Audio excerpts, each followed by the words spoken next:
அனைவருக்கும் அருள் சரவணன் அன்பு வணக்கங்கள்.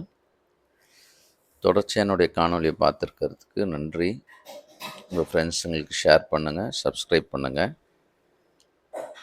ஒரு மனுஷன் இறைவன்கிட்ட பிரார்த்தனை பண்ணுறான்.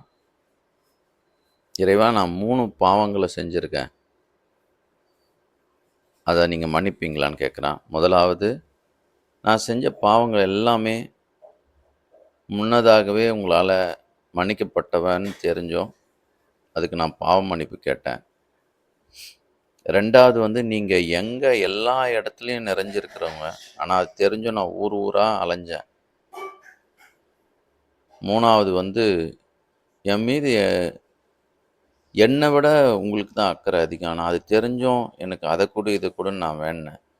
இந்த 3 பாவங்களையும் எனக்கு மன்னிக்கணும் அப்படின்னு சொல்லி கேட்குறான். எவ்வளோ ஒரு பொருள் பதிஞ்ச ஒரு விஷயம் இந்த வாக்கியங்கள்லாம். நம்ம படைச்சவன் இறைவன், அவனுக்கு தெரியாதா நமக்கு என்ன கொடுக்கணும் என்ன கொடுக்கக்கூடாதுன்னு சொல்லிட்டு. ஆனால் அதுக்குள்ளவே நமக்கு இது வேணும் அது வேணும்னு சொல்லி ரொம்ப இதுவாக கேட்குறோம்.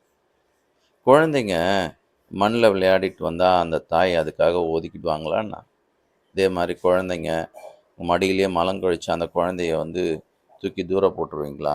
இல்லையே. அதை தொடச்சி அந்த குழந்தைங்கள நம்ம கூட நம்ம மடியில் உட்கார வச்சுக்கிற மாதிரி அந்த இறைவன் நம்மளை நம்ம கூடவே தான் வச்சுருக்கான், அவர் கூடவே தான் வச்சுருக்கான் அப்படின்னு சொல்லலாம்.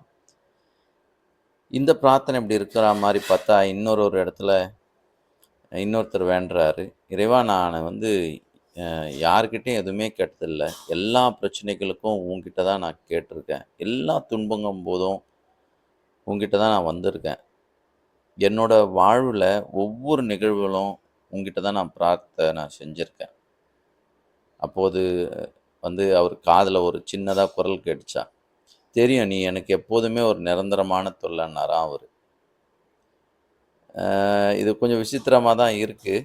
ஆனாலும் பாருங்கள், இன்னொரு பக்தர் என்ன சொல்கிறாருன்னா, என்ன வேண்டிக்கிறாருன்னா, இறைவா, என்னுடைய வாழ்நாளில் நான் மனம் அறிஞ்சு இது வரைக்கும் நான் ஒரு பாவமும் செஞ்சதில்லை அப்படின்றாராம். அவர் காதில் இறைவன் ஒரு சின்ன குரலில் பேசுகிறாராம், நீ எதுவுமே தவறு தான் செய்யலைல்லப்பா, அப்புறம் நான் உன்னை எப்படி மன்னிக்கிறதுன்றாராம்.